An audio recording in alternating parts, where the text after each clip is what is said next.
Huge thank you for everybody for waiting this evening for Annika Lucas. And some of you may be familiar with her when she was on the channel years ago. But I know a lot of you are new to the channel, and we're going to be going over Annika's story again and, finding out about her activism and her book. And if you do want to support Annika's work, you can go to her channel. You can go to the website. All the links are in the description box below the video. She's also on Instagram and X. For those not familiar, then I'll just describe a little bit. So Annika dives into shocking allegations surrounding global networks, human transportation, and powerful elites. She has a harrowing story, so viewer discretion is advised. Detailing claims of SA manipulation, mind control within a hidden dark system. She sheds light on the disturbing realities of missing kids, corruption, and the complex psychology of healing after unimaginable trauma. And with names of prominent figures woven into her account, she reveals a chilling perspective on the shadowy connections between wealth, power, and exploitation. And because since I spoke to you last, the police have put a restriction on my channel now, Annika, whereby I've got to make sure that you give us permission to publish your story and you waive your anonymity. Yes. Well, I appreciate that. Let's go back to the very beginning then. What was it like for you growing up, and where did you grow up? Yes, and I just want to say it's the strangest live ever because I'm here. So I thought we were going to sit together, but so I'm sitting in your house, and I guess I'm upstairs. You're downstairs. Is that what it is? Upstairs, downstairs.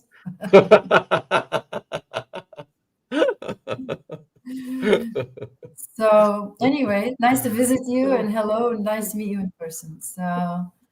Thank you. You too. Yeah, so I'll try to share my story, and I'll try to watch a little bit the language that I use for that. So I was born in Belgium in 1963, and my mother was single, and she had me. You could say at the very least that she's mentally unwell, and I was abused very early on, and at age 6, very strange things started to happen, that I was being placed in situations where I could have died. And it looked like there was organization around it. So right from the very first time that I was taken to, an event, it was extreme. And absolutely shocking, extreme. And it was immediately followed by threats, extreme threats and it was also immediately shown that those threats were not idle. So if I were to say anything, and for 3 years, I was in this Belgian, what I call a club, really. And that did involve people that I didn't know who they were then, but I realized later who they were. And the guy that was really running the whole operation there was the then Minister of National Defense, and he was also Prime Minister twice in Belgium. And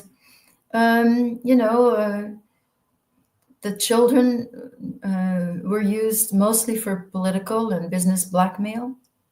So you could say that it was a club, and people were coming from different avenues. But at that time, from 3 to 9 or from 69 to 72, the only people I've ever recognized were either politicians, or they were in government, governmental posts, or they were police, or they were judges, lawyers, doctors, and so forth. Or they were, in large part, were also nobility. And so there was a separation then between what I believe were the nobility that were bringing their own children to events. And clearly there's a culture that where CA seems to be very normalized in that culture.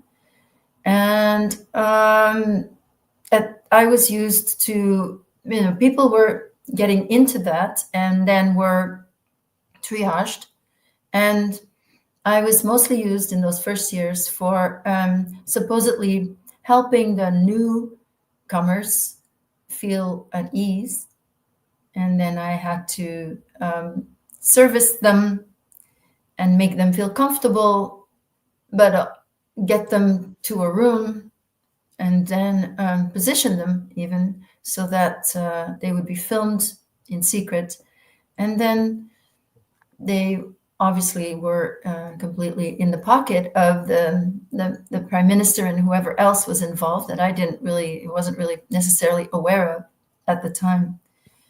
So I was also sometimes given to someone from the nobility that might be extremely sadistic and might be, not know that I was going to survive any given time. And it would not be, I wouldn't call it RA at that time, even though the same things were maybe done, but it was just extreme sadism, So, and in those first 3 years, I was always treated as the lowest of the low. And personally, my freedom was that I knew that they were wrong. And then at 9 years old, there was the Bilderberg meeting happened in Belgium in that year in Knokke-le-Zoet. And one of those attendants was somebody that the Belgians really wanted to please and wanted to do business with. And for this person they set up what really is it was a ritual that was set up in his honor.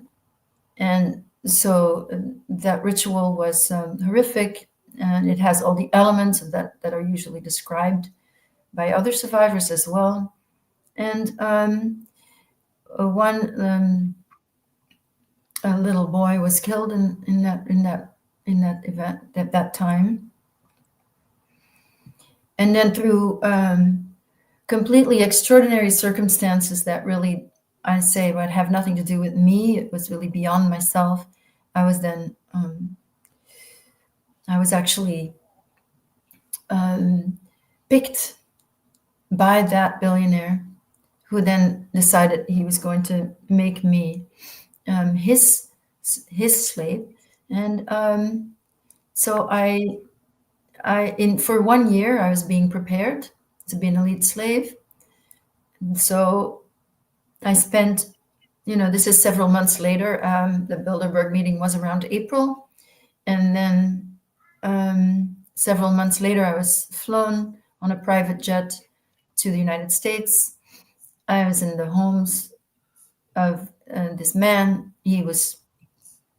I didn't realize, but he was triaging me. He was just checking out what are my gifts, what are my talents, what am I good at, and also trained sexually. And then a month later, I was sent to, I call it official mind control training, which happened in Heidelberg in Germany and was led by a doctor that was found out to be a Nazi before.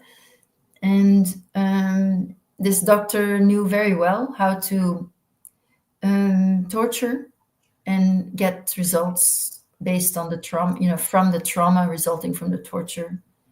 And I was myself impressed at how efficient and precise these methods were. And also, I noticed myself change quite a bit. And I noticed myself losing the distance I'd had before, where I knew that the men were wrong, as I was being turned into a persona with the help of many drugs and the help of that mind control training, and with the help of a lot of praise and a lot of promises, because now I belonged, but before I did definitely not belong, and now suddenly I did belong, and I was going to belong. And at first, I I was very happy, but I have to say that it was actually very difficult, because the pressure was unbearable. The pressure of having to obey, not having the freedom of thought, and feeling, pressured into thinking that I was very lucky when there was no room for any thoughts other than that.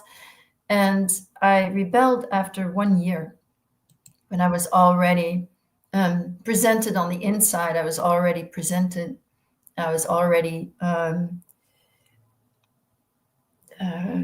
in, there was already had been a ritual to induce me into this cult, you could say. And I, after that, the rebellion, I have to say, was very slight. It was very small, but it was enough, because it's sort of a terrorist organization. You cannot not obey. So there was just one slight thing that I didn't obey, and I ended up being ejected. It was also, I should maybe specify that because of the role that I was being prepared for, it was very important that I do everything out of my own free will. And, there are victims of this club that are not really doing this of their own free will. They are coerced. And even in adulthood, there are people that are coerced. And they needed to make sure that that I really wanted it. So you have to want it badly enough, And that's what was lacking. I was still coerced. And while I was doing a lot to make it seem that I wasn't, because I had to obey, it was noticed that I was not really completely on board. And then I was tested. And when I rebelled during this test, really, I went through a very different kind of program, which was to make sure that I would fail in life, that I would feel completely worthless, that I would never have any success. And so I got the opposite programming from what I received a year long. In a very short while, everything was destroyed, and I felt utterly broken, and was then sent back to Belgian network. And my book begins then, after this all already happened. And then you'll find, I'm basically starting when I was 10 years old, and it's the last year that I spent inside the Belgian network, where the Belgians were not really told what had happened. And I spent another year and was ultimately rescued by someone from the inside, a gangster, who ended up abusing me maybe worse than anyone else. And then when it was my time to be discarded, he had a last-minute change of heart, and then negotiated to get me out. And at 11 years old, I was put out of the network. Wow. Well, it's just mind-blowing, especially for people who are hearing that you were taken at age 6 and immediately put into extreme trauma. Do you think the purpose of that extreme trauma was just to make you conform right away? You would be terrified if you went against these people? I don't think it was that thought out. I was groomed by pimps that were, the woman came to clean our house, and I was taken, they were babysitting for a year already.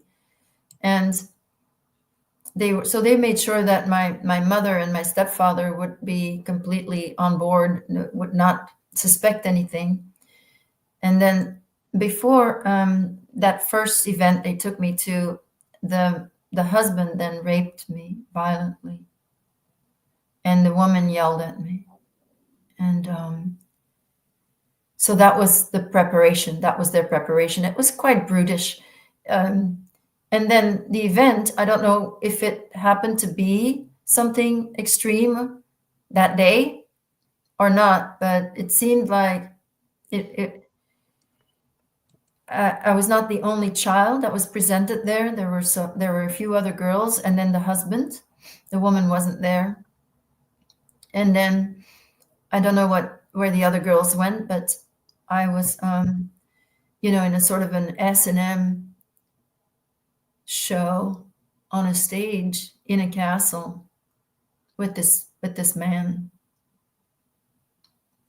So I was extremely humiliated, and I was also absolutely shocked. And I did speak out that time. The event was a sort of a masked ball. Everybody was dressed like hippies, but I could tell that they weren't hippies. There was hippie music playing, Janis Joplin and Jimi Hendrix. That music was playing, but everybody was was dressed as hippies, while there were very formal type waiters coming round with silver platters with drugs on them for everyone to take. And so people were extremely high, and that was the show. And I was absolutely shocked. And at the end, actually stood up and told them that they couldn't do this, that I would go tell on them, that they would all go to jail. And then I was taken by a handler and shown. I mean, it was taken for a walk, really, even to another place, and then taken into a cellar, and then long walk and into the cellar to be shown a body of a young woman. And how old were you at that point, Anneke? That was the first time I was taken. This was around my 6th birthday. And the trauma of seeing a body. I mean, what's going in your mind? Are you thinking that you could be next? Well, he was also saying very casually that, they really like me and they wouldn't want anything to happen to me, while, pretending that the body was not even, a person, had been a person. So it was clear enough. It has to do with speaking up. We won't want anything to happen to you. And I had said that I was going to tell on them, and I told them I'm going to tell my father, who was my stepfather. And so then I tried to tell my mother, actually. I mean, I didn't have any words for anything that had happened, but I tried to say that I think I said that bad things had happened. And then my mother ended up taking over from that couple. So you've got a few questions coming in about your mother and how it got to this place. Could you just go back a little bit and describe what was your relationship like with your mother before all this, and how did it go into this? Well, my mother had abused me from when I was very young. And so I have recovered memories from when I was very, very young, the first month. And then, in fact, possibly because of that abuse, had a severe asthma attacks and was in the hospital for weeks. But I do have memories of the abuse. I mean, they were very strongly in the body because I was so young. So they were body memories that came in through the body. Very difficult and painful. And being with my mother was very, very difficult because there was not a single part of me that was authentic, that was reflected by her. She only saw in me what she needed to see outside of herself, which was either powerful and evil, including as a baby, or I was bad, or then I was bad and powerful, or else I was sort of a bland, weak, ugly girl, and she went over the list every day of all the things that were physically wrong with me, and or it was really physical in terms of beauty. So yellow teeth, fat ankles, and thin hair, and so there was this whole list of things that weren't true necessarily, but so that's her mental illness. It wasn't even real, but she said it so often that I definitely believed that until well into adulthood, that I had, for example, fat ankles. Or she had a story about why my teeth were yellow, which was clearly made up. But I didn't know that. So it was very, very difficult to live with her. And, this may sound very strange, but the truth is that once I started being taken into the network, some of these perpetrators were actually better. They saw something in me that she didn't. So especially the billionaire, the American billionaire, when he took an interest when I was 9, he became a father figure, because as he was triaging me, which of course I didn't realize, he was also seeing things in me that no one had ever seen and reflected. So I felt I was developmentally receiving things I needed, and I mean, that's got to be really harrowing for people to hear that these people were seeing these things in you that your own mother wasn't seeing in you. Did you research or find out what your mother had been through that led her to this place in life? Well, she was very secretive, but she was born in 1939, and her father was in a concentration camp as a prisoner of war. And I know that her little niece that she was with during the war years died. The niece was 4 and she was 3. And then her mother died when she was 5. And she certainly acted like a 5-year-old girl, a sexualized 5-year-old girl. So it seemed that she was mentally arrested, definitely at that age. And she never talked about sexual abuse, but the way she acted, it seemed like that was completely suppressed. And somehow the mother who then died had to become idealized. So her mother could never do anything wrong, but all other women, and me especially, she had something negative to say about. So it was very black and white. Her mother was good, all other women were bad. And she flirted with every man she saw.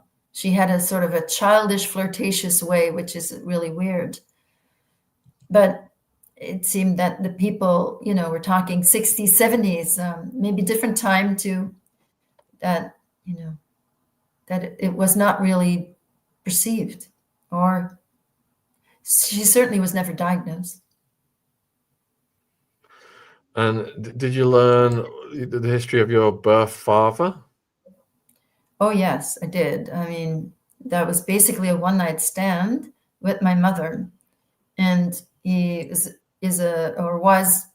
also dead now, a composer of classical music. Is my mother, when she became pregnant, was working for the National Radio and Television Station as a secretary or stenographer, really. And she loved working for men, and she loved to work, and in service of men. And she called him to say she was pregnant, and he offered an abortion. And then I never knew of him or met him, but it seems that she told the network who he was, and he came from a family. So I met him when I was 18. That's a whole other story. But he told me that he came from the family Gaillard de Kerbertin, a noble family from Brittany in France. And I think that the network knew that they were Huguenots that fled to Holland. And that was his mother's side. And I think that that's what the network picked up on.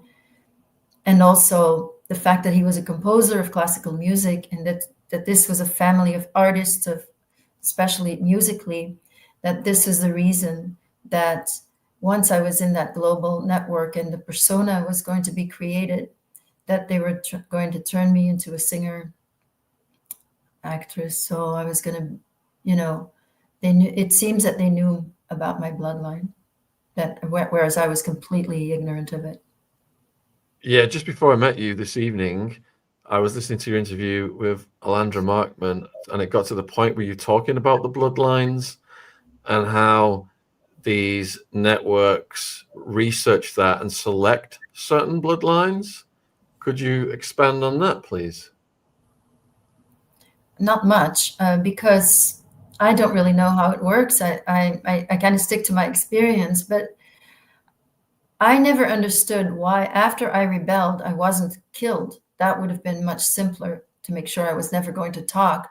Instead, I received days and days and days of torturous programming to make sure that I would kind of die young, maybe, become a drug addicted prostitute and just die that way, disappear, discard programming. And I didn't understand why I just hadn't been killed. And there's actually Fiona Barnett, another survivor, who told me that that they're less likely to kill someone if they're in the bloodline. And that bloodline, again, I don't know much about it because I didn't know my father very well either. I just know that they were the nobility, and that means they were somewhere at some point either bought a title or were related to one of the royalty. And that's the system, I guess. It comes from either one prominent person or some type of royalty. So, as did you say you started? This started at 6, and when did it end? Well, I was rescued at 11. 11. So this went on for like 5 years. And did you described seeing one person unalived? Were there multiple over those years that you saw people that they'd done that too? Yes. And you said that you mentioned the Bilderberg, and one of the viewers is asking, do you think that the participants in the Bilderberg are evil? I know that there was a lot to do around the Bilderberg meeting being in Belgium, and that the people in this particular club were very excited. And I'm sure that the event where I was gifted together with another child who didn't make it, I'm sure that that there were a lot of other events organized around that time as well. So that's what I can say. And just the fact that it's completely secret, and yet we know that decisions are made during these meetings that have impact on everybody. And so I think that in itself is something to be questioned. Would you say that you got through it by perhaps making alliances with certain people? No, I didn't get through it, on my own accord. I could have just as easily not made it. There's nothing that makes you special or anything like that, It's just whatever is meant to happen for you. I did have something that helped me to heal eventually, which I think is something that I noticed in a lot of survivors, that there was just something that I was just never 100% in. And I think, some children are 100% in and they still end up not surviving. And whereas, you just don't know. It depends on status within the group, definitely. And there are children that, normally is you cannot generalize it, but the children that are born into it, which is most of the survivors that I currently work with were born into a group like that, into the cult. They would not be selected, but that doesn't mean they survive it. Also, it's tricky because they certainly go through a lot and they're put through a lot. So you mentioned, your mum's involvement when you were taken. How did your relationship with your mum evolve over those years? So my mother was very ill, so that there were certain things, her denial was so thick that she saw herself as a good mother and as an innocent person. So anything that was wrong with me didn't exist, in spite of the obvious. So I may come back from an event full of bruises. And so my mother will suddenly make up a story. Like one story that I described in my book was that I ran into the swing in the backyard while my brother was swinging. And I ran into it and I got it on my face, and then I got this huge bruise. And she made that up and then told people in front of me that happened, because people were shocked to see me. So she made it up, and then she involved my little brother in it too. Then he started saying it.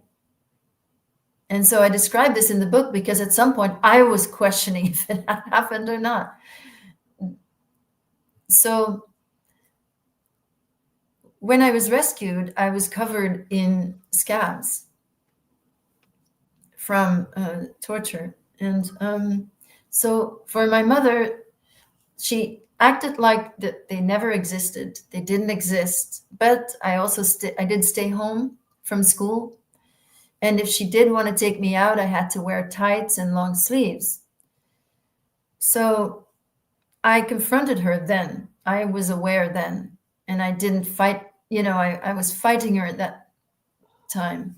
And she was so adamant at not allowing anything to enter that has to do with her having a conscience and allowing in something that she might have done wrong, that she just did everything to overpower me again. So she tried many things. She tried to strangle me. She got me back to an event behind the backs of the bosses to be abused again. She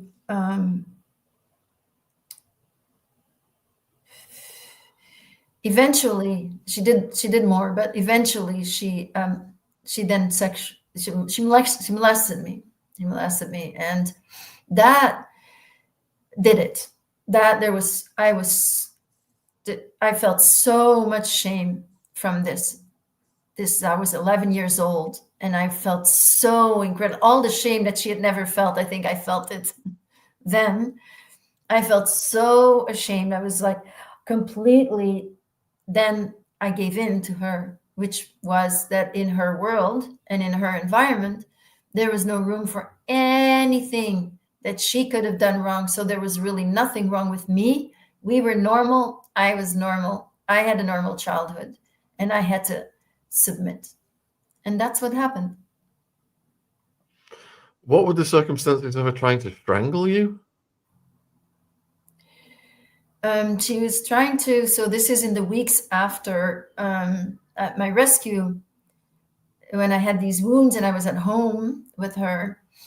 And she was trying to get me to wear long sleeves. And I spoke back to her, and I confronted her with what had happened. And I told her that she wasn't going to get any more calls, because that's how it had worked before. She received calls, and then she would go and drop me off and pick me up at dawn usually. And I told her she wasn't going to receive any more calls. And it was about, she wanted to take me out, and I didn't want to wear what she was giving me to wear, which was a shirt with long sleeves. And so it was that. It was in my bedroom. where she just came at me and to the inbuilt closet and just pushed me against it with her thumbs and pushed hard until I almost fainted and I fell down. Then she let go and then she just threw the shirt at me and just as if nothing had happened, said, "Here, just put that on. We're leaving." Okay, you mentioned school. So when you were in school, because of what you were going through, was it impossible to make friends? And were you ever tempted to like reach out to a teacher or another figure and just say, look, here's what's happening to me?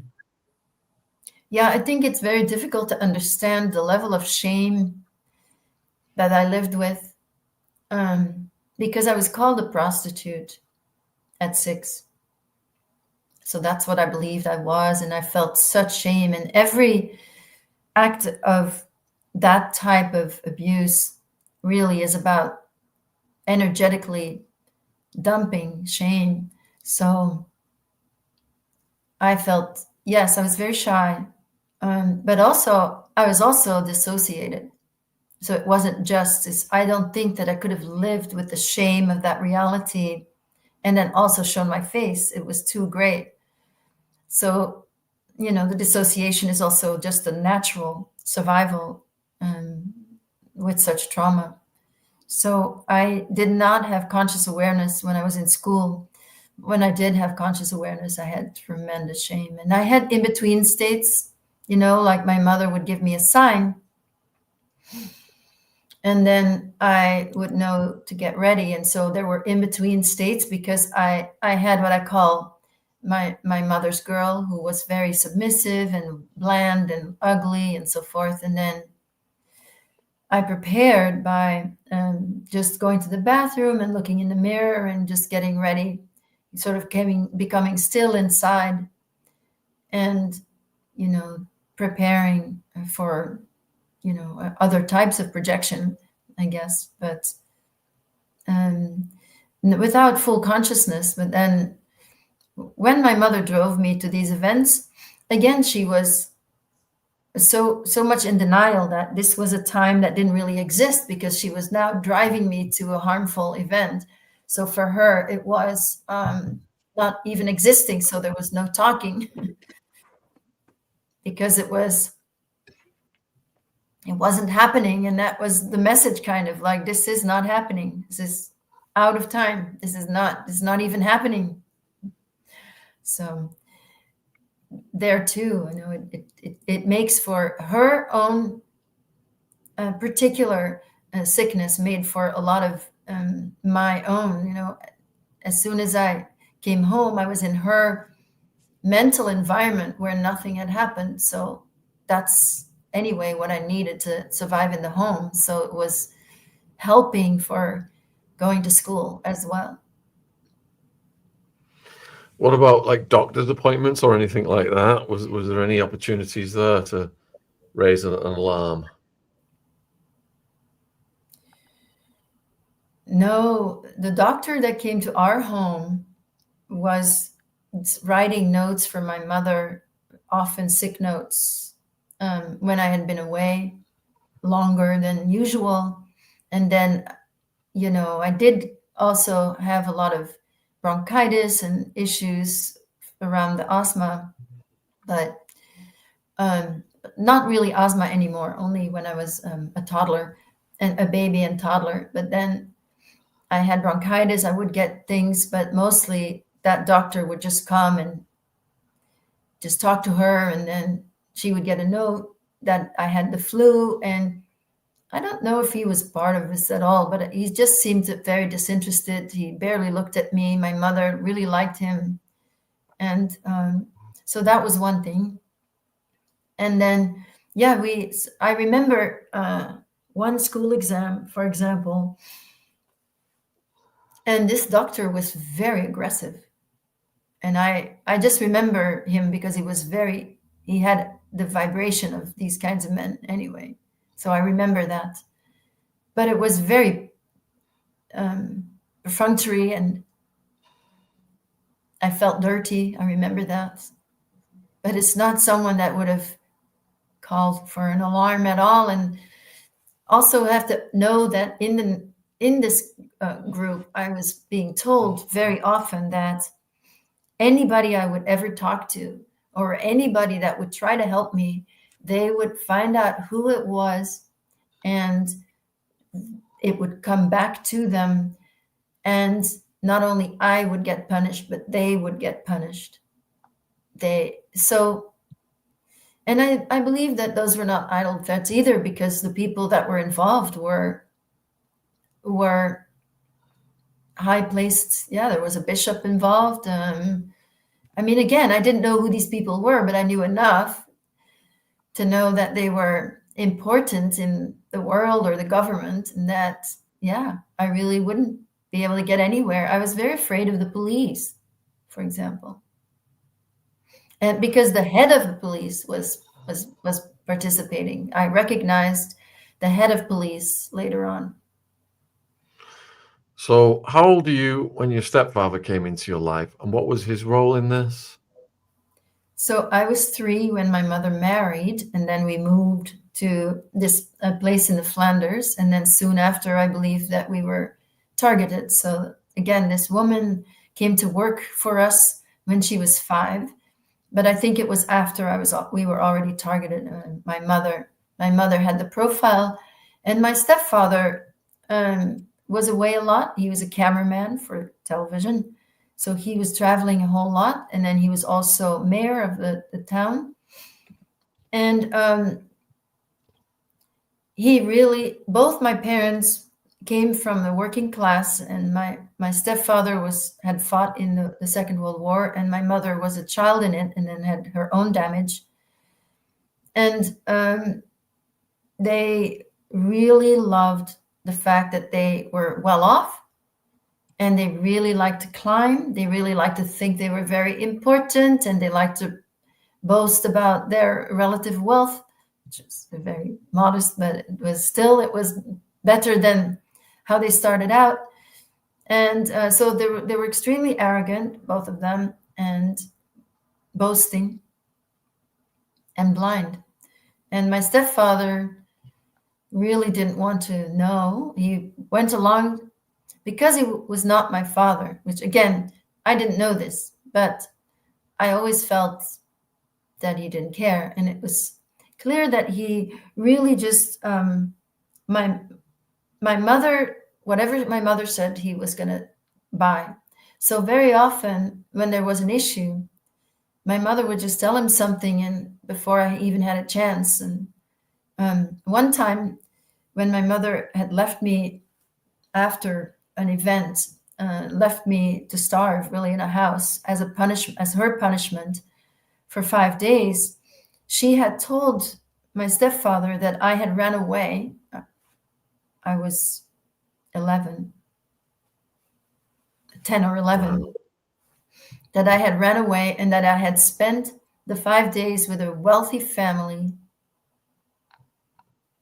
And my stepfather accepted that, and I tried to tell him that it wasn't true, that I had nothing to eat, that bad things had happened, and he didn't believe me, because he was going to believe whatever she told him. So we've had a few people in the chat asking about if there's any documentation of this network in Belgium. And something that I'm familiar with is the Marc Dutroux case. And Yes. in this case, I mean, even the Guardian did an article on it where Dutroux insists he was part of a network. He was not a lone wolf, but he was part of a wider ring, and he was convicted of R-wording and unaliving 4 little girls. And what do you know about Dutroux and his links to this network? Well, that case was international news in 1996 when it came out. So I left the country in 1981, and so I didn't really know anything. But I read about this case in the New York Times, and by the time I read about it, it was already clear that the case was going to be sabotaged, because initially, 4 bodies of the girls were found, and 2 girls were rescued from his dungeons. And there was a judge appointed to deal with this case that was very passionate and promised the people he would get to the bottom of this. And he was taken off the case very soon, a pretext that was rather ridiculous. And so people marched in protest, and 300,000 people marched through the streets of Brussels, which was called the White Marches, to protest the corruption, because everyone was so upset about the little girls that Marc Dutroux had gone to kidnap, which was different from the way maybe other pimps for this club would work. They wouldn't really do that. They would infiltrate into families the way that this couple had done with our family, and then eventually start taking the children. And these parents were looking for their children. And Marc Dutroux, when he was captured, said that he was just one small chain in on a huge wheel, and that, you know, he had friends in high places that would certainly protect him. And, you know, he's only 7 years older than me, so I never saw Marc Dutroux. But one of the defendants in that case was a man named Michel Nihoul. And Michel Nihoul, I saw when I was 10, 11, he started to have a role in this, in the network. He started to do everything. He was the middle person. He was arranging everything. He was doing everything to please what you can call the big shots. And he was a sort of a very shady businessman.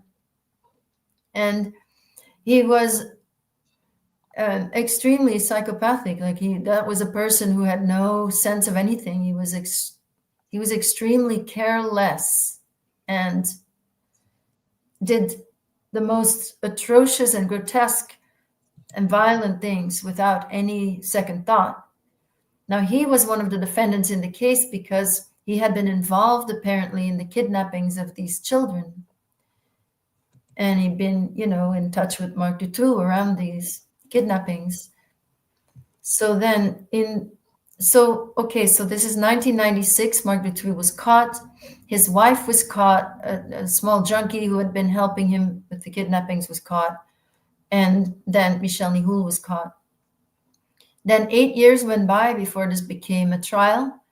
And in those 8 years, you know, there's a journalist that did deep research and wrote a book about the 30 witnesses that would not testify at the Dutroux trial. And that was because these were people that had evidence about the existence of the larger network rather than that it was just Marc Dutroux. And they all died in mysterious circumstances, or suicide, or strange accidents, or they were just murdered. So when the case came, finally, you know, there was several survivors came forward, not me, right? I did not come forward because I wasn't ready. And the Dutroux case itself gave me a validation for what I had been remembering for 10 years, but had not found a therapist to help me with. So I was really, you know, just beginning to allow everything to sink in, and I didn't feel ready at all. And I already knew it. Again, I learned about the case when it was clear that it was already getting sabotaged, because this judge had been fired and was then replaced by people, you know, apparently that had some other ideas. But in the beginning, survivors had also come forward. And so those survivors gave testimony, and the original team of police that were investigating were finding a lot of that these testimonies were valid. And one of these members of that police team, his name is Michel Clip. okay, so anyway, I'll tell the story that the original police team was fired, or they were put on leave for a supposed mistake they made, which, 24 hours later was proven to be false, except that they remained on leave and they were replaced by another team. And that team was extremely suspicious from the get-go of the testimonies, and then wrote reports that really changed things around from the testimony. So this, several of the members of the original team continued kind of, especially Michel Klipp, who was the one who went and took the information and then went and tested it out, like details given, of this place and that long a drive. And, he would put his ruler on the maps and go look to see where to these places that were described. And he found a lot of validation for what was being said, especially description of places that people really were not supposed to know. And another thing was that there were the same perpetrators were being pointed to. And when I talked to Michel Klipp, he sent me loads of photos, and I just pointed, very simply, just pointed to the pictures. And I think it was a mix of pictures of people that were actually involved and others not at all. And he, likened what I told him and what I showed to one of the ex-testimonies, very close to someone that was closer to my age, but who actually ended her life. And so he's also validated my story, but I, never would have come forward in this case. And then I saw, so after 2 years, so 98, we're talking now, it was already clear that those testimonies were of those survivors and others that had testified, which were called the testimonies, that they were not going to be used. And what happened then is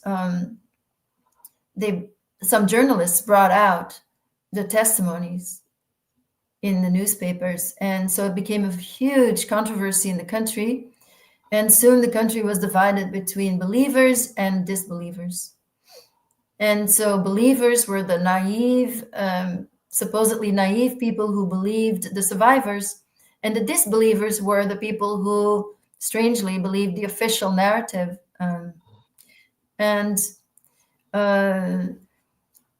The indoctrination was very strong in Belgium after the Dutroux case, because after Marc Dutroux went to prison in 2004, the whole thing was repressed again in the country. And what I was speaking to is that those ex-witnesses were so reviled, and they were treated so badly and so familiarly, to this unbelievable disrespect, that I also saw that and knew that I can't speak until I'm ready to sort of take the attacks and deal with them. Yeah, so people in the chat who are wondering about actual investigative documentation on the Belgium network, I've just put the Dutroux wiki page link in the live chat, and I've also put it in the description box if you want to do a deep dive on that. But I'll just read a couple of paragraphs just so you can get an idea, because this does confirm these, the existence of this ring. Belief in the network, which included high-ranking members, that's the also thing, it's an elite network. High-ranking members of the Belgium establishment became widespread in Belgium. Press reports claim that prior to his removal, Conneret was on the verge of publicly disclosing the names of high-level government officials who had been recognized on videotapes. This is in the Dutroux case. Conneret said that the businessman Michael Nihul was the brains behind child kidnapping and would testify in the trial that there had been high-level unaliving plots to stop his investigation. Investigators also believed that Dutroux and Nihul were planning on a long-distance transportation network involving cars and the importation of girls from Slovakia. Dutroux and his fellow accused supported this narrative. Michael, the accomplice of Dutroux, said that the two girls were kidnapped as an order by a third party, but then while under arrest, he stopped cooperating with the authorities. He told police that he'd been threatened and could not risk saying any more. Dutroux's lawyer said during trial proceedings, "I speak not only as a lawyer, but also as a citizen and a father. He was not only the devil. Out of the 6,000 hair samples that were found in the basement cellar, where some of the victims were held, 25 unknown DNA profiles were discovered. 25 more people. There were people in that cellar that are now accused. But guess what? The prosecution never attempted to match those DNA profiles to people implicated in the case." And then they also looked at the wealth of Dutroux. He owned 10 houses. He was worth 6 million Belgian francs. He had all his wealth in property. While he had all this wealth, he was also receiving public assistance of 1,200 a month. Documents released by WikiLeaks show that large sums of money in different currencies arrived in Michel Martin's bank account and claimed to be linked in time to the disappearances of the abducted girls. Transfers and the value of the 6 properties that Dutroux owned suggested to investigators that he was financed by a larger ring. The Flemish newspaper reported that he had committed health insurance fraud, theft, and these had also contributed to his wealth. An undated letter was found in a house belonging to Bernard Weinstein mentioning a gift for the high priestess. The note was signed Anubis. A member of the Abraxas cult used the same alias, leading police to conduct the raid on the cult headquarters by 150 officers, taking away much of the cult's paraphernalia. So this just gets crazier and crazier the more you read it. And it is absolutely documented by the authorities that these people, these elites, are heavily involved in this network. So Anneke, then, earlier on you said you didn't know how famous these people were at the time, how powerful they were at the time. At what point did you realize these people were from the top of society? Well, that took a long while. You call him Michael Nihul. Well, that's the person I mentioned earlier, one of the defendants in the case. And then just to clarify, Michel Martin was the wife of Marc Dutroux. So these payments that were coming into her bank account, these large payments coming into his and her bank accounts, were following disappearances of children that were missing. And right after their disappearances, there were these large amounts of money deposited in both his and his wife's account. Yeah, so that was what you were reading there. I'm sorry, your question again? My question was, at the time, you didn't know these people in the network. Oh, yeah. When did I know? Yeah, when did you realize that they were from the top of society? Well, the Dutroux case immediately made some things clear, and very soon after, I immediately recognized the Belgian perpetrators, such as Michel Nihul, but also Paul van den Boeynants, who was the then minister. He was prime minister twice, but he was then, at the time that I was there, he was a minister of national defense. But then for the other men, I would get a memory. For example, somebody would ask me, I was trained, in my training, I was also trained to report. So I was not only a slave, but I was also meant to spy. And then I was reporting, and I had a reporter part. So the reporter part answers questions. So when people were asking me questions, I would just answer them. And then I would just Google them. And I was always stunned, politician from that country with this first name, or not even a first name, and boom, the picture would show up right away. It was astounding. I was completely flabbergasted that these people were that powerful, because I saw, of course, a very different side to them. And, I did not see them as these big, powerful people. And that includes royalty, doesn't it? Because we've had this news today here in the UK, and it's gone worldwide, about Prince Andrew. In complete contradiction to what he said in his BBC interview now. An email was sent to Jeffrey saying, "Oh, we're in this together," and intimating that he was going to meet up with him again and do God knows what. All after he'd said on the BBC, he distanced himself from him.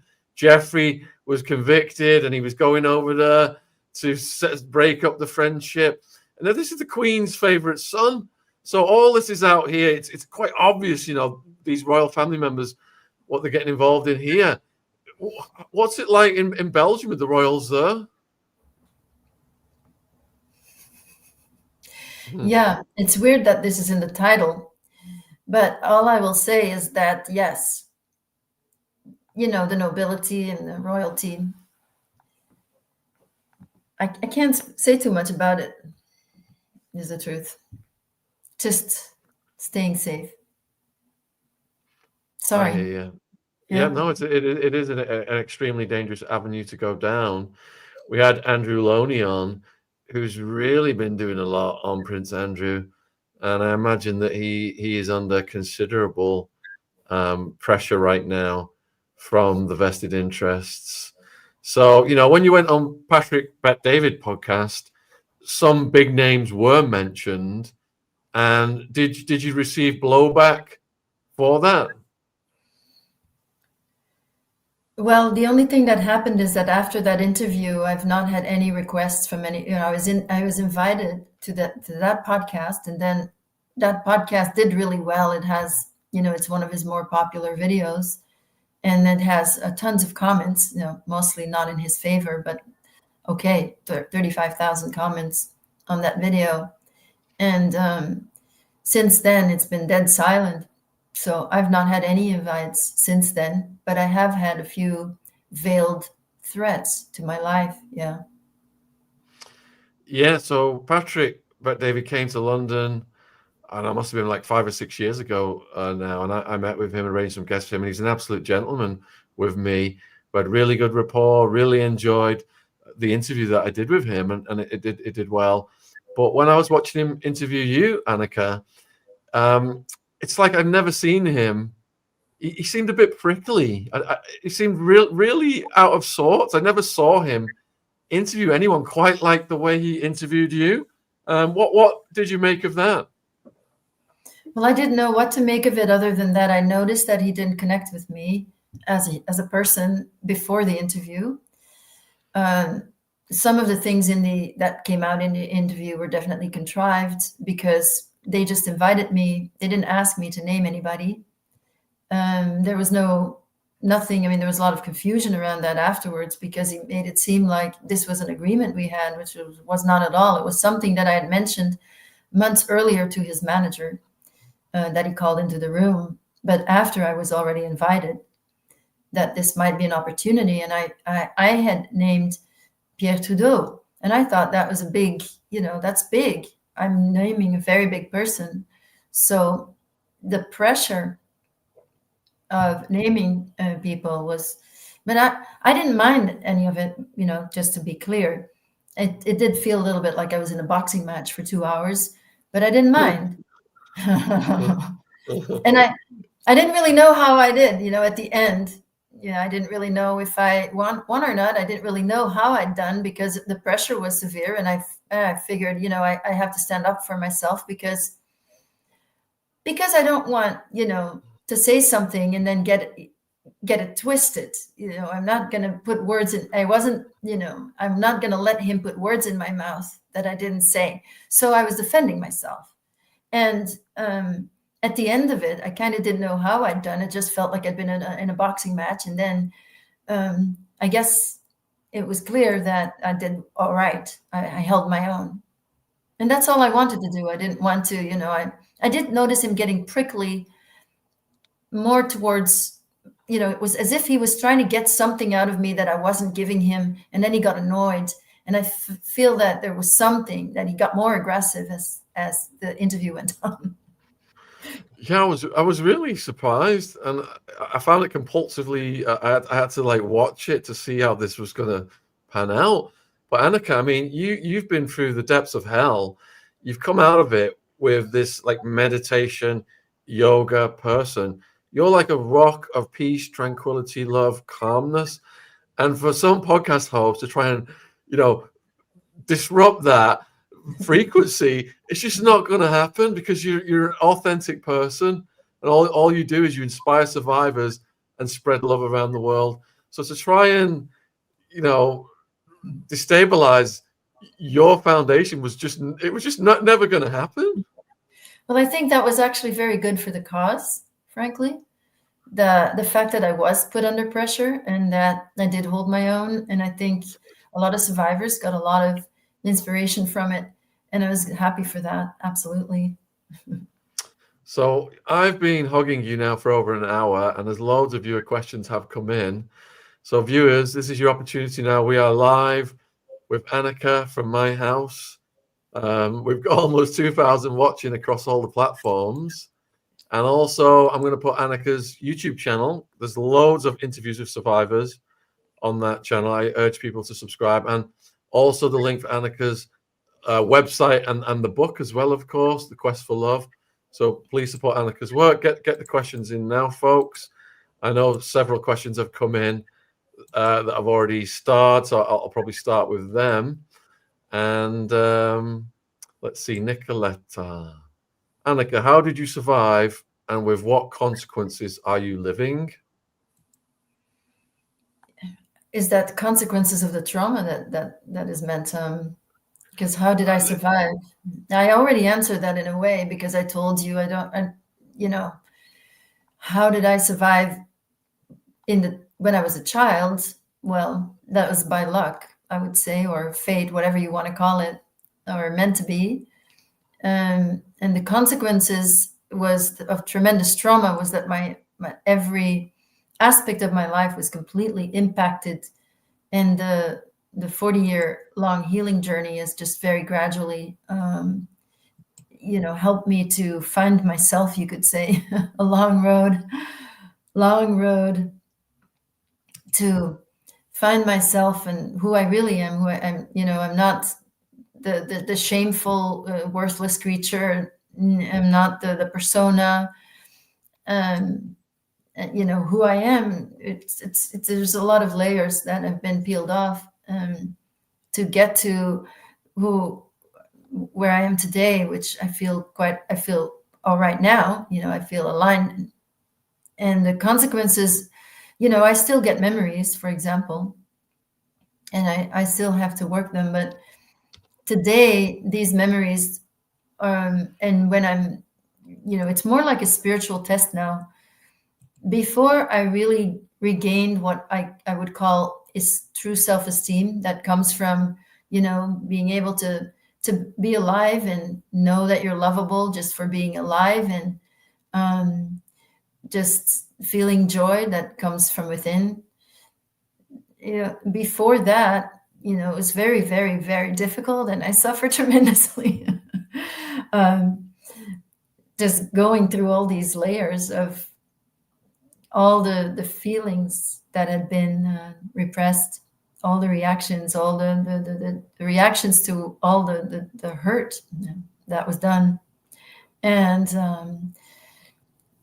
I was 49 years old, really, when I felt I finally was over the guilt complex, that I could finally begin to navigate. I have a compass now. I can just navigate my life from within. And that's also when I'm in public. I mean, I didn't mean to really go public. I didn't even mean any of this.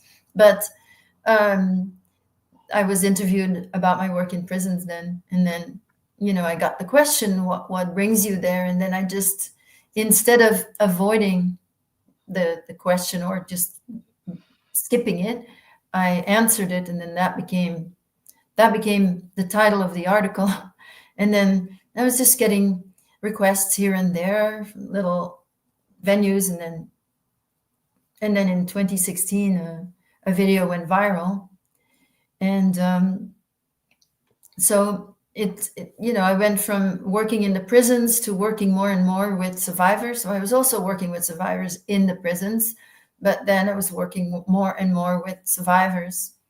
And even as I'm working with other people, there's this parallel processing going on, and I definitely still get memories, but I'm settled within myself as well. So it's more like any kind of spiritual test that any of us will go through when we have a hard time. How do we grow from that? So that's really what it is.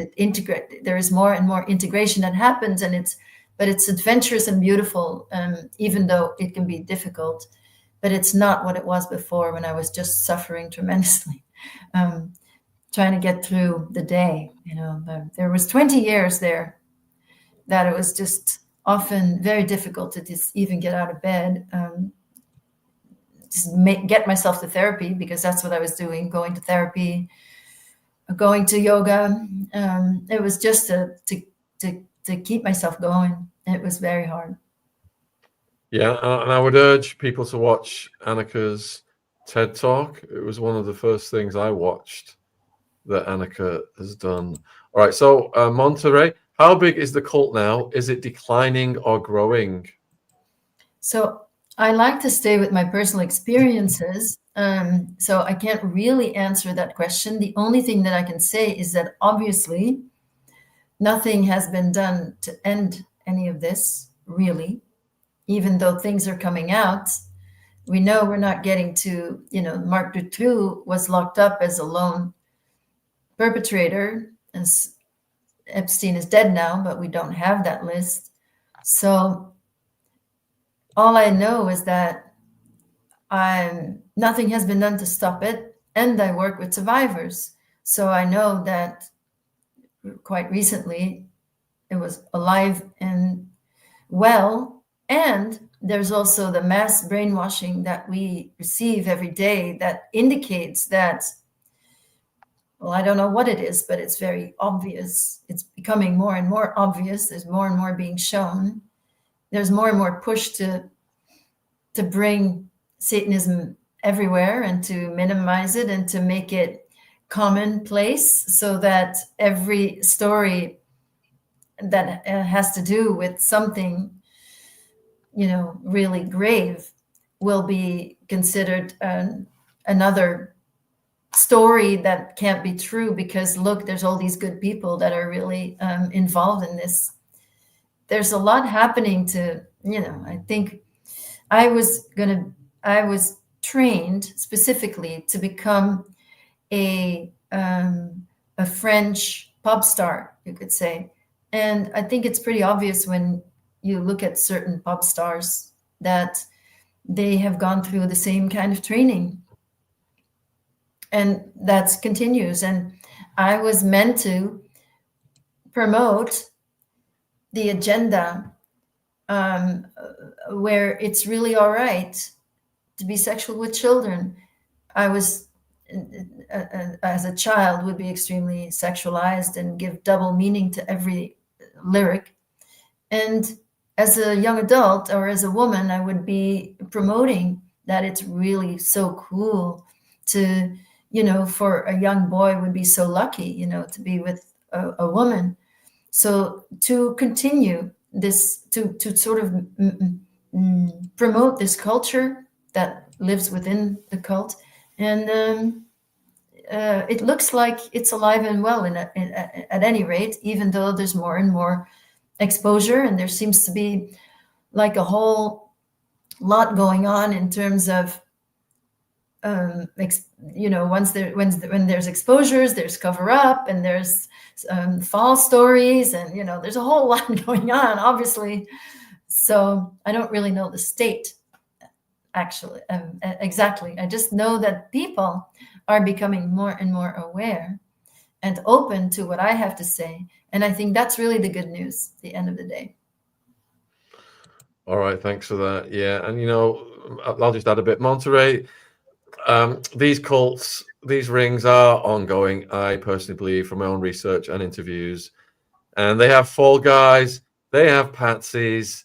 When anything goes wrong, they sacrifice some people and protect the higher ups. and on and on and on it goes. And people like Jimmy Savile, get protected, and nothing happens, and it doesn't all come out until he's no longer with us. All right, so Kieran, do you think most world leaders are aware of all this? Personally, I think they're bloody enabling it, if not participating in it. Yeah, it's a program for world leaders. There's a certain level, there's a hogging of resources, and I think at the end of the day, no one can really control another person. That's the insanity of it all is that you can really only control yourself. But these people really lack the ability to control themselves completely, and they are very busy trying to control others. And there is an agenda that I think most people that come into this become slaves, right? Puppets, slaves. And the rewards are the rewards of power and status. And so because of the system I described, you kind of, if you're really a good person, don't get me wrong, I think there's a lot of successful people that are good people that either steer clear, and the only thing that they have to do is just never talk about this subject, and then you're okay. You can do a lot. You can be creative. You can even in Hollywood, you just don't talk about it.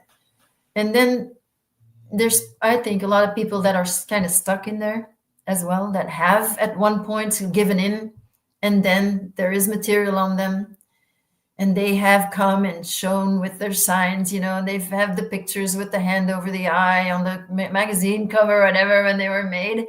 And then, but they may feel stuck. And then there are others that are really perpetuating it. But when you're talking world leaders, I would be surprised if there were any that were not at least very aware. And like Sean said, if not participating. So RJ wants to know, do you think the depravity of SRA will sink Western society, or do you see a sincere, hopeful future for us? And loads of people are asking what can they do to ensure a positive future? Absolutely. And I don't think that it'll sink the Western society, but I think now the veils are being torn off this, probably, centuries old secrets, that everything is being shown. Everything is being shown. And again, for me, the hope is that when I started speaking in 2013, the reactions were on a much, let's say, lower consciousness level, if you will. And the disbelief was also much greater. And increasingly, there is room. There is a lot of, it's very important for those that want to support this and that have controls over whether it's social media or YouTube, or the ways in which we communicate generally, to keep everything quiet about me, to the point that even my follower count, like on Instagram, for example, was being controlled so that I would show to have less followers than I normally would have, except I don't even have that many followers. And it shows the level at which they're tinkering with things and with perception. But I don't mind being not very well known. And because I know that I do reach people, and it's more of a person-to-person thing. I don't know how many people have heard me and other survivors speak and are becoming aware of it. But I hear every day people that have, heard something and then they had to accept it, and they've gone through. So I think what we're needing and where the hope lies is in each one of us, that when you become aware of this, there might be a process to even really absorb this and accept it, because a lot of people don't really necessarily see the world as it is, and are, the brainwashing is extreme and severe. And so we're all brainwashed. So it's the level, trauma is the greatest mind control tool And so as long as we're traumatized, there, people react differently to trauma, but trauma also creates blind spots in us. And in the network, I was even trained to find blind spots in people, to use them, because that creates a weakness in a person. But those blind spots in general, in all of us, are used to be filled up with what is essentially mind control or brainwashing. So I think that we need to heal ourselves from any trauma that we may have experienced, whether it is deeply personal trauma or it's trauma that it's really come from the outside in, from society. There is just so much that has happened in the last years that was very traumatic for a lot of people. And the healing of that trauma, the healing of the fear of death, I think is the work that we all have to do, so that each person changes our own level of consciousness, so that we overcome our own fears, so that we cannot be controlled anymore, so that we cannot be fooled so easily anymore. And that is the hope. I think the hope lies in each person to, it's like you say, everybody wants peace, right? But who is truly peaceful within themselves? I know somebody wrote that, but I can assure you that I'm not always peaceful at all. I have to work on myself just like everybody else. You got a question from Professor Hamamoto, who's a great friend of the channel, about the singer Sylvie Vartan. Let me get a picture of her up. Sylvie Vartan. Yes, I can't That's it, say. yeah. I can't say. Yeah. I can't say exactly. And I was personally trained to become more like, the cool singer. I mean, a lot of these, I don't know her very well, so you'd have to sort of observe a little bit, and you asking the question, maybe you can answer the question yourself. But I was literally trained to become natural looking. So I had somebody do my hair. I was for a few weeks, I was put in a situation with an entourage, and so they were doing my hair, but my hair had to look natural. So now my hair really is natural, and it doesn't look so good. But then when they do your hair, it looks natural. It falls a certain way that still looks natural, like you just rolled out of bed. But I was at 9 and 10, they put makeup on me, and then my hair looked natural. And it was to be the sort of sultry, super cool Serge Gainsbourg crowd, and that Jane Birkin was sort of an example of that type of singer and actress who ends up being super cool. And I was going to be younger version and a little bit more classic, with singing more classic songs and singing in 5 languages and things like that. But I can't say for specific people, unless maybe I saw them, and then it would still not be my place to out them.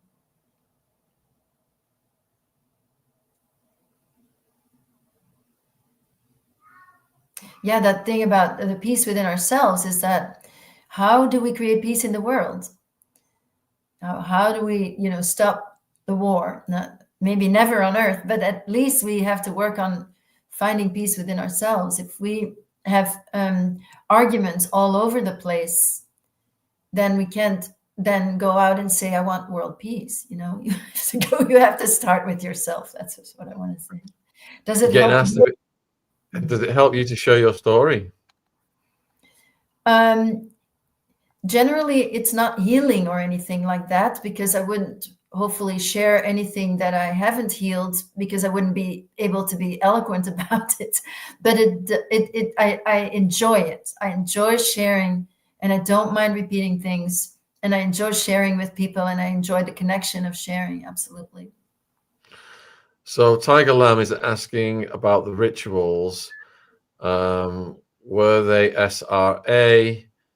Is there anything you can describe without getting too graphic?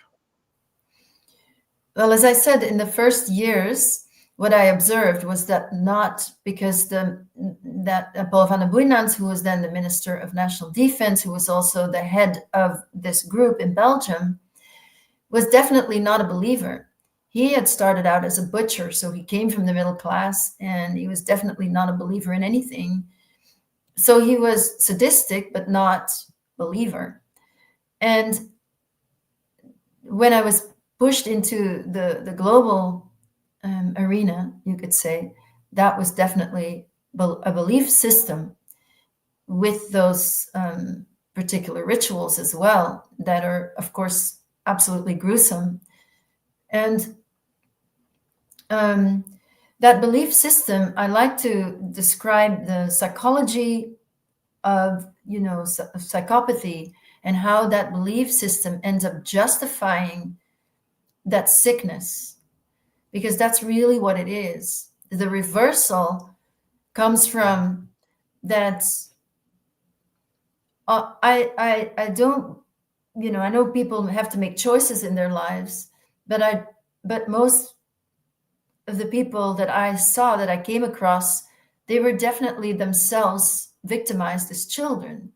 I don't think you are magnetized to do anything like that unless you have it in you. It's been put in you, and once it's been put in you, what this group offers is the sort of most raw way to unburden yourself from all the consequences, as was said here. As you can't, healing is the only way to really allow it to leave you. So when it doesn't leave you during the abuse, you are completely helpless, powerless, confused. And in that moment, you are completely dominated by someone who has power, because they're bigger than you. They're much bigger usually. And, you have fight, flight, freeze. You can't fight, you can't run. And there's nothing conscious happening in a trauma state, by the way. Everything gets reduced. So generally you freeze, and then in that freeze state, you have all these hormones that just fill your body, that help your blood flow more slowly, and you're actually not feeling pain. That's the point. As if you were in nature and you were being bitten by an animal, the blood flow will stop you from bleeding out, and the hormones will help you not feel the pain. So when you go in a freeze state, when your life is in danger because a big person suddenly does something that is wrong, and every fiber of your being knows that is wrong, and you feel that fear of death in that moment, then the freeze state will actually add to the confusion that is already there. No child can ever think that they did not deserve this, for example. So now you feel like you deserve this, and you are not innocent anymore, because now, through the exchange of energy, you now feel that you deserve this. So obviously you're not good and you're not innocent, but the only way that you can now feel lovable, or feel that you can get attention, is through putting out. So it starts the cycle of exploitation, where those people that are grabbing everything and are so greedy, that child abuse ends up being the source of all of their actions, trying to get rid of it, trying to dominate, trying to have status to replace self-esteem. And in the process, the group that I was involved in, they were Luciferians, and it was about Aleister Crowley, those teachings. But I haven't looked too much at it, but I know that they really believe, for example, the do as thou wilt comes from there, and do as thou wilt seems like it's freedom. And I do believe that every perpetrator in the moment is seeking freedom from the shame that was put on them in the moments when they had no choice.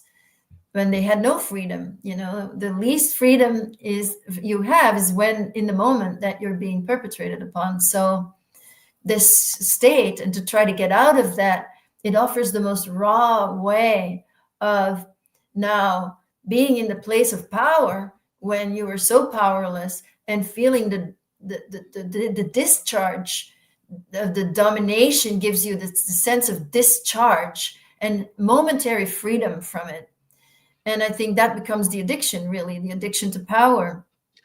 And the all of that, you know, like, do as thou wilt, why would it end up being doing harm, doing so much harm? And even with taking lives, you know, the child that is in these circumstances, when you lose hope that you'll ever be heard or seen, then a little part of you dies. And when all hope is lost, then the only way to feel alive would be in a moment where you see that outside of yourself, and you see that same type of process that ends in a death in another person. And that's how you start to feel alive in the moment. And again, that's what causes this kind of addiction to power, and that everything is a symbolic act, and it comes from within. It has nothing, you know, the religion just justifies it all. All right, you've got a question from Crow Oath. What do you think is the biggest misconception or blind spot the public has about these cults, and how can we help address them? Yes, I think patiently is the answer, because there's a lot of work being done, obviously, to prevent disinformation from really being known. And so there's a lot of misinformation out. So each person needs to be able to, again, navigate from within to feel what is right and what is false. And it is easy to put it aside, because obviously most people have blind spots about their own shadow. Because their own shadow, what does it come out to? Their trauma, their pain, their unresolved issues. That's what creates blind spots. So it's easy to, when we're talking about this subject in general, when we're talking about essay in general, people are already not really wanting to know it, because it is so prevalent, truly. So many people, so many children are exposed. It's very prevalent. And of course, there's a lot being done to even make it more prevalent than to take away. There's really nothing known about trauma and trauma healing, including in the field of psychology. Very little focus is put on trauma and understanding trauma, and understanding the nature of trauma, and understanding the source of symptoms. Very little focuses, and that is, of course, there is an agenda behind that. So I think it's personal to each. So when people have a revulsion, or when they don't want to accept it, it's because there's something in them. So the way to go about addressing it is very patiently. You know, there's a lot of people that are not ready, and then when they're not ready, then you can't really, you have to be patient. And meanwhile, there's more and more popping up everywhere to help people understand. I think I'm actually writing a book with a group of people. I did a workshop in Los Angeles, and we stayed together, and we are creating a book together to actually help people accept this, because I do believe that this is the key to change. That when you get to this subject, you know, you've gotten to the bottom of why things are not working, why politicians cannot create change, why nothing is getting better. I think this is the key answer to why. So if enough people accept and understand it, I do think it will create the biggest change. Because if you know, most people are already aware that politicians are corrupt, but I don't think we're most people want to accept just exactly what they do behind closed doors. You got a few people asking for your thoughts on Hollywood and their role in this and controlling the masses, normalizing things. Well, it seems rather obvious in every movie. I can't even watch movies anymore because of the programming in them. So I lived in LA and I worked in Hollywood as a just surviving and menial jobs. So I was like a receptionist, or I was a temp as a sort of an assistant type. And so what I noticed there was a lot of very traumatized people, and again, a lot of SA that I could tell, CSA, and it was so dysfunctional. I actually was naturally drawn to it because I felt rather at home, even though I was never at any party and I was never in the higher circles where things might get really wrong. The atmosphere is so familiar, was so familiar. And, I saw, for example, assistants getting completely screamed at by their bosses. And then that was the way to, for that. And then I saw that particular assistant who was just taking all the abuse, then become powerful themselves, and then they were doling it out. And that was how that system worked. Nobody expected anybody to behave well, especially, so again, I think that there's really good people in Hollywood. I met a lot of nice people, very nice people who were completely blind. But it's also the system itself, right? The system, you get programmed as a person in the public, of which those cults, they completely look down on all of us, just to be clear. They have a superiority complex and look down on us, and we're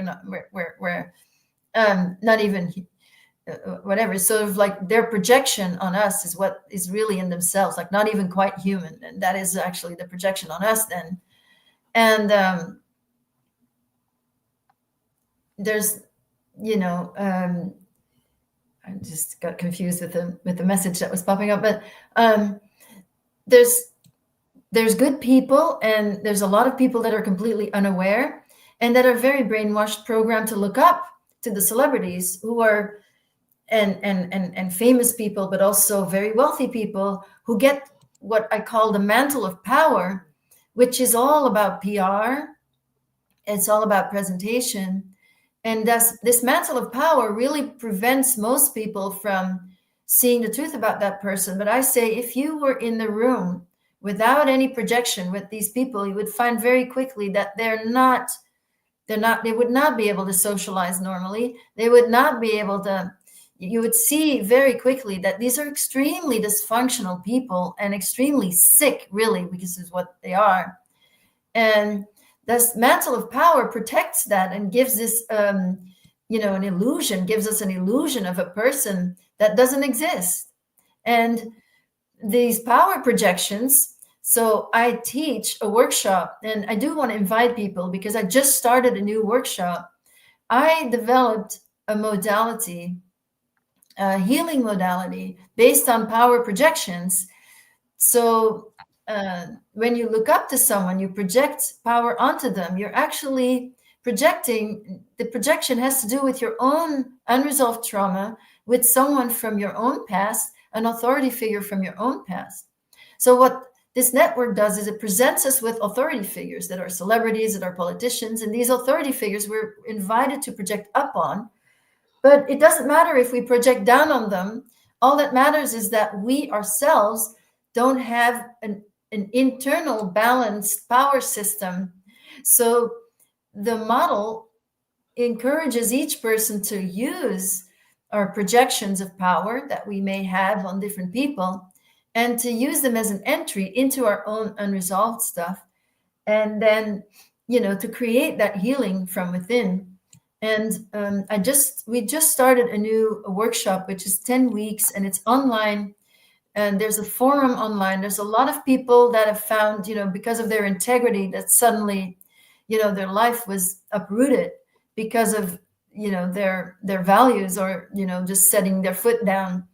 And then this sort of came face to face with that kind of brutality that this power structure really is about. And I, I think it's a great course. There's a lot of resources that are offered in the course. There's questionnaires, and it's for everyone. It's not. It's for survivors, of course. It's for providers, definitely, but it's for anyone that is interested in creating change. So I do invite you to look up the workshops on my website, where you can find the Shifting the Power course that I'm teaching right now with my partner, and you may find it very, very helpful. Yeah, and Anneke's website link is in the description box if you're watching on YouTube. I'll put it in the live chat again now as well. You've got a lot of questions coming in asking about your spirituality. Okay, sure. They're asking, what are your thoughts on Christianity, God, the spirit world, etc. Just like a cluster of them. So if you've got a general answer about your spirituality.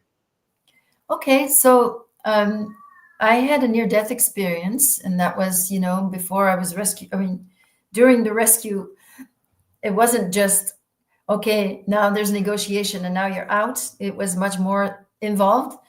And that is very described in great detail in my book. But I did have a near-death experience, and I saw a teacher or a being, and I didn't even know if that was male or female, but I just saw the wisdom of all the worlds and the twinkling in the eyes, you could say. It was just a beautiful and glorious experience that then I ended up recognizing in the figure of Paramahansa Yogananda. So I followed that path, which really is Self-Realization Fellowship really is a combination of original Christianity and original yoga that seeks to help us to find direct experience of the divine, that everything comes from within. So the meditation is like, you could say, is listening to God, and prayer is speaking to God. And the practice is very specific. It's to help speed up your spiritual evolution by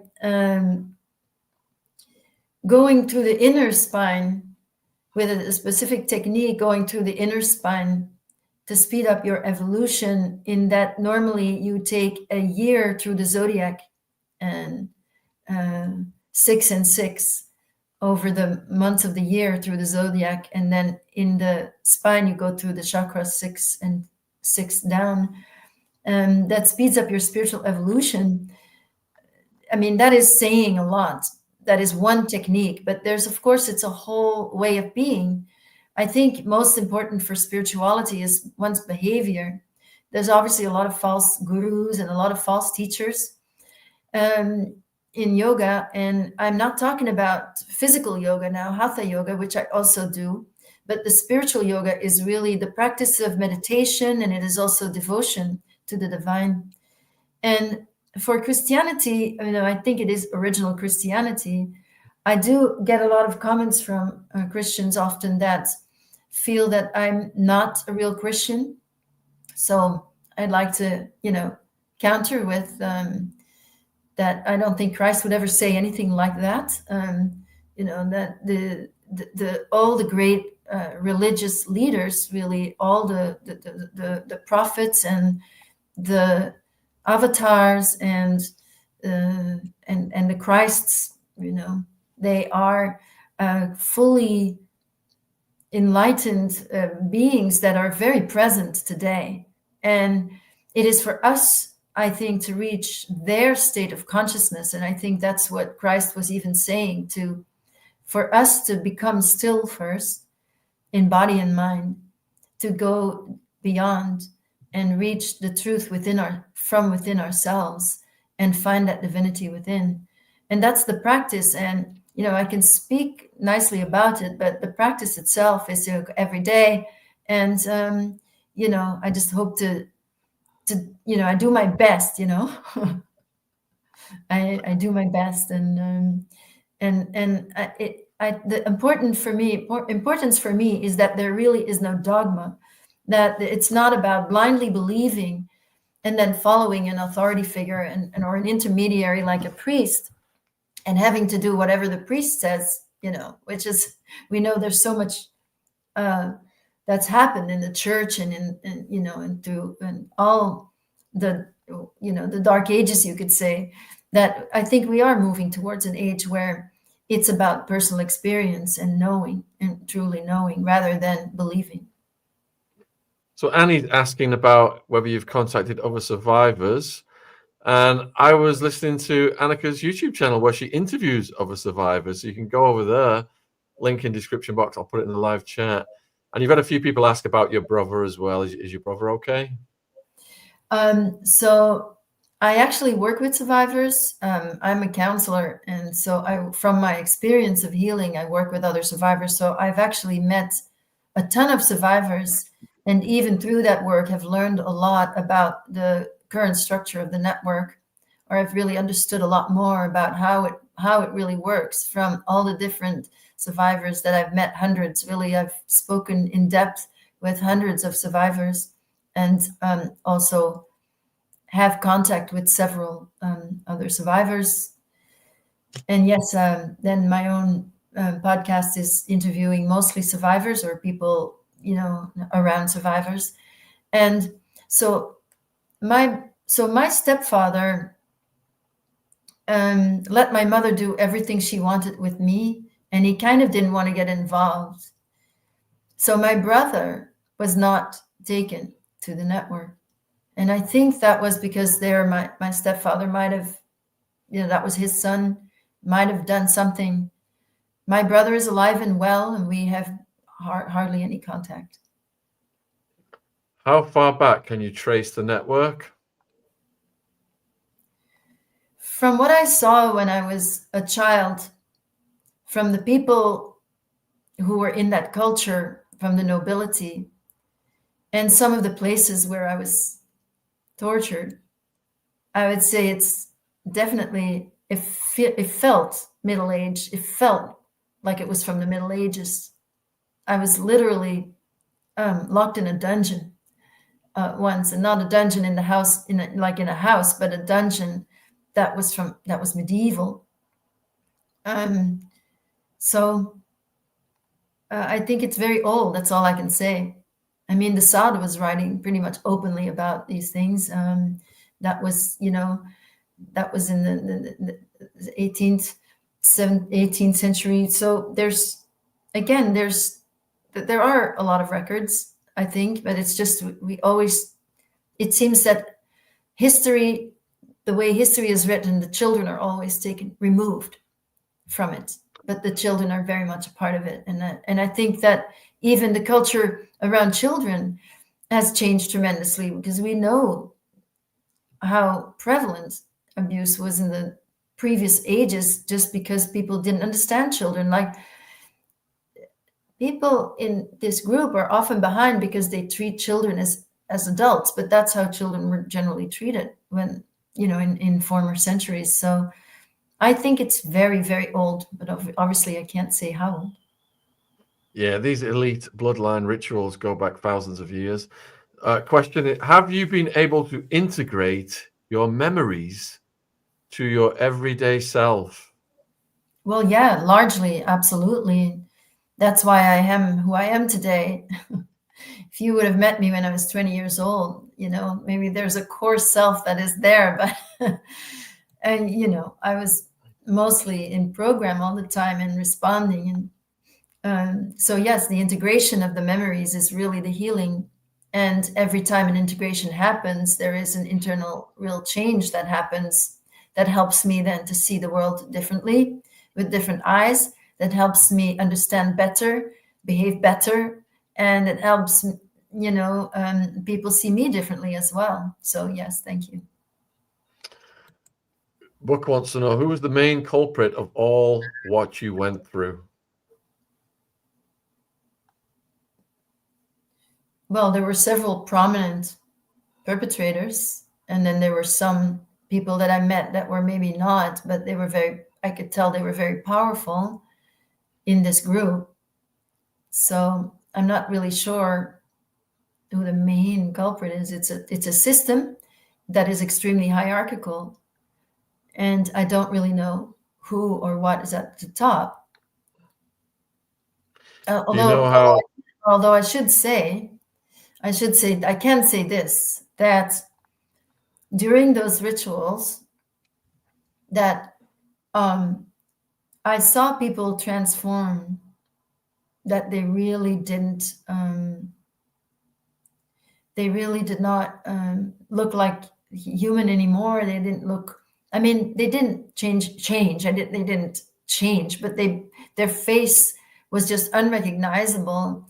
So it did feel like they allowed themselves to become possessed in these, through all the drugs and everything that was happening, that were being asked really to be possessed and used as vehicles for what I would say dark vibratory entities to come through and have experiences that you can only have through a human body. So that I saw. So there is, as far as Satanists, and I don't think of Satanists, I think of Satanists, the delusive force of our, dualistic world in general, but specifically there are beings, that, and again, I don't know who's at the top of the hierarchy or what, but that I did see that. So there was definitely a worshiping of Satan. Do you know how your friend Peggy, the survivor, is doing now? Yes, unfortunately, Peggy continues to have a very hard time. Yes, and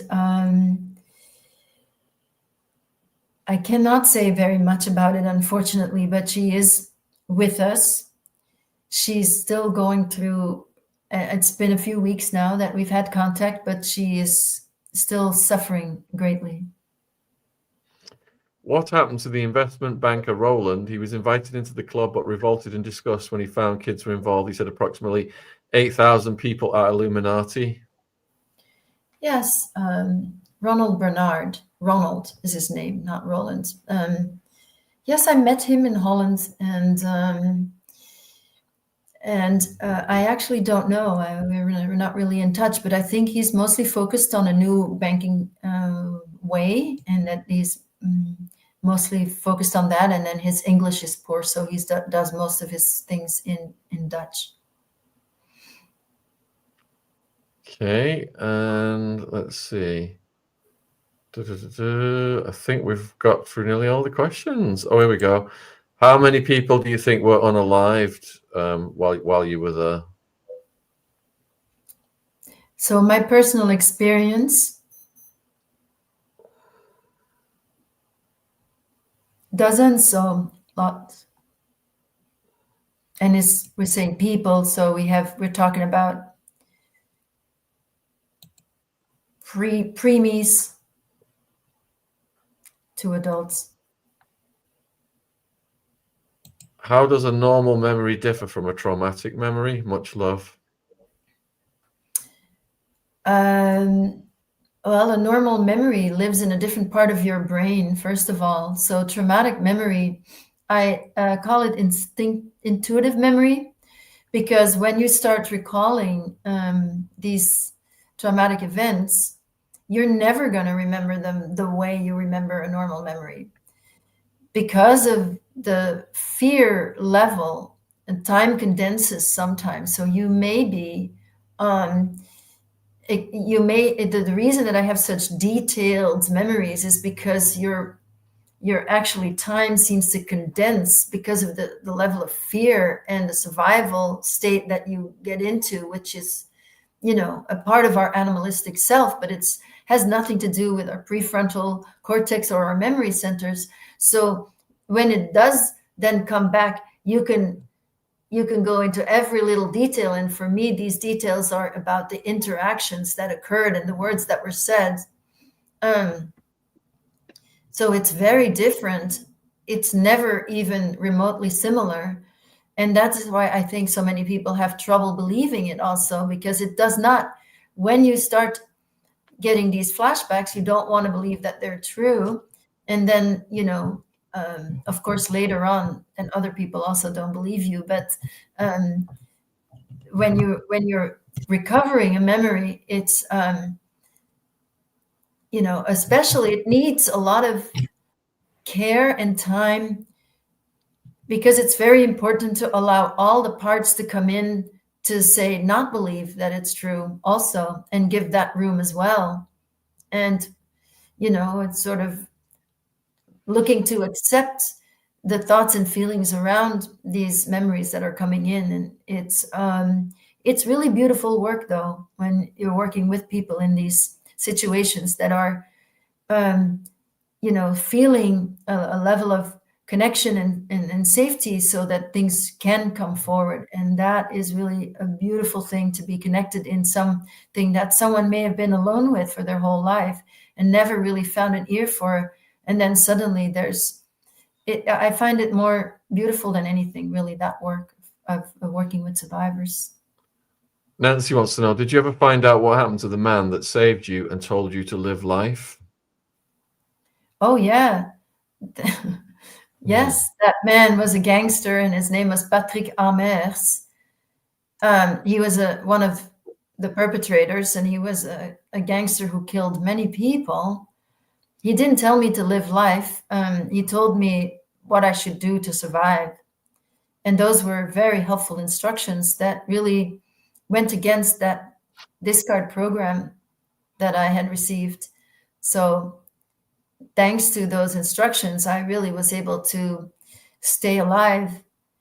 But he was, so he made a deal with the politician, Paul van den Boenans, and he, he now had, I was his weak spot. So he went to work for the politician in exchange for my life. 15 years later, that politician got in trouble for fiscal fraud. You can look that up if you want. Paul van den Boenans, Belgian politician, twice prime minister, got in trouble for fiscal fraud and was sentenced to 3 years in jail. That was suspended, actually, for his services to the state. But he was in trouble, and his name was in disrepute.